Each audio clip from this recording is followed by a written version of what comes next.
ये कि भक्ति अगर भोजन में मिल जाए तो भोजन प्रसाद बन जाता है, और भक्ति अगर पानी में मिल जाए तो पानी चरणामृत बन जाता है। नमस्ते दोस्तों, मैं हूं आरजे कार्तिक। एक बड़ी छोटी सी कहानी है। एक गांव के बाहर झोपड़ी में महात्मा जी रहते थे और उनकी झोपड़ी से कुछ दूरी पर एक और झोपड़ी थी जिसमें एक परिवार रहता था। महात्मा जी दिन भर राम नाम की धुनी जो है लगा के रखते थे, राम राम राम राम जपते रहते थे, ढोलक पर बड़ा कीर्तन करते थे। और वो जो परिवार रहता था उसके मुखिया को लगता था कि इससे हम डिस्टर्ब हो रहे हैं, परेशान हो रहे हैं। तो एक दिन उससे रहा नहीं गया, वो दौड़ के गया और बाबा जी से लड़ाई करने लगा कि आप ये क्या दिन भर राम राम राम राम जपते रहते हैं, राम जी क्या आपको भोजन देते हैं? बाबा जी ने कहा मुझे तो भोजन मेरे राम जी देते हैं। उस आदमी ने कहा लेकिन मुझे नहीं देते हैं, मुझे नौकरी पे जाना पड़ता है, काम धंधा करना पड़ता है, सोने को जैसे समय नहीं मिलता, आप दिन भर बजाते रहते हैं, वो करते रहते हैं। तो महात्मा जी ने कहा कि तुम भी राम राम जपो, तुम्हें भी मिलेगा। इस बात पर दोनों में बहस छिड़ गई और इस बात की शर्त लगी। उस आदमी ने कहा कि ठीक है फिर देख लेते हैं, आज मैं राम राम जपता हूं और देखता हूं कि क्या मुझे आज आपके राम जी आकर भोजन कराएंगे, मैं भोजन करूंगा ही नहीं। बाबा जी ने कहा ठीक है। तो बाबा जी के साथ बैठ करके वो राम राम राम राम जपने लगा। फिर उसे लगा कि घर जाऊंगा तो बीवी जो है भोजन करा देगी जबरदस्ती, माँ भी है घर पर, वो कहेंगी खाना पड़ेगा, तो क्या करूं। तो वो जंगल में जाकर के राम राम राम राम जपने लगा।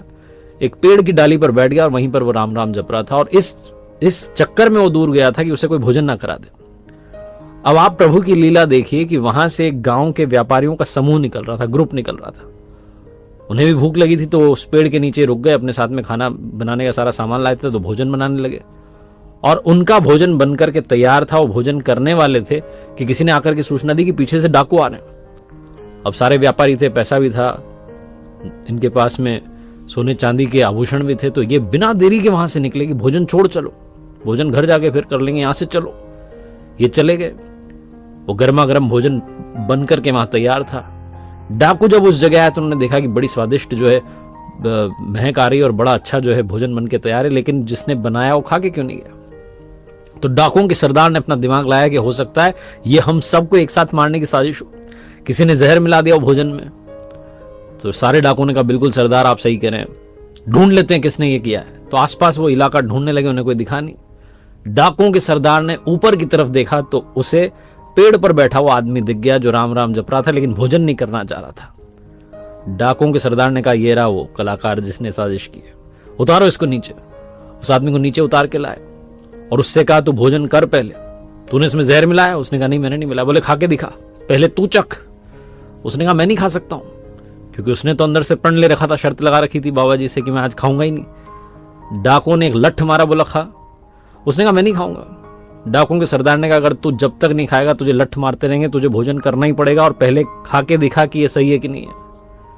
मजबूरी में वो भोजन करने लगा और भोजन करते करते कह रहा था कि प्रभु आपकी लीला अपरंपार है। उन महात्मा जी को जाकर के दौड़ के प्रणाम किया उसने और कहा कि वाकई में राम नाम में ताकत है। आज मैंने प्रण कर लिया था कि मैं भोजन करूंगा ही नहीं, लेकिन डाकुओं ने जबरदस्ती मुझे भोजन खिला दिया। आपने कहा था ना राम राम जपोगे तो मिल जाएगा, आज राम जी ने मुझे भोजन करा दिया। शायद उन्होंने ये लीला रची। बहुत छोटी सी कहानी जिसका सार ये समझाता है कि ये जरूरी नहीं कि आप काम धंधा छोड़ करके सिर्फ और सिर्फ भगवान का नाम ही लेने लग जाएं।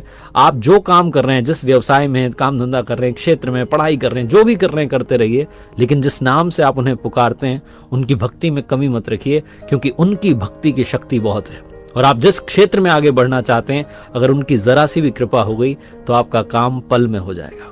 एक बार फिर से वही बात जो अक्सर आपसे कहता हूं, ऊपर वाले के आशीर्वाद के साथ, अपनी मेहनत और अपनों के प्यार के साथ कर दिखाओ कुछ ऐसा कि दुनिया करना चाहे आपके जैसा।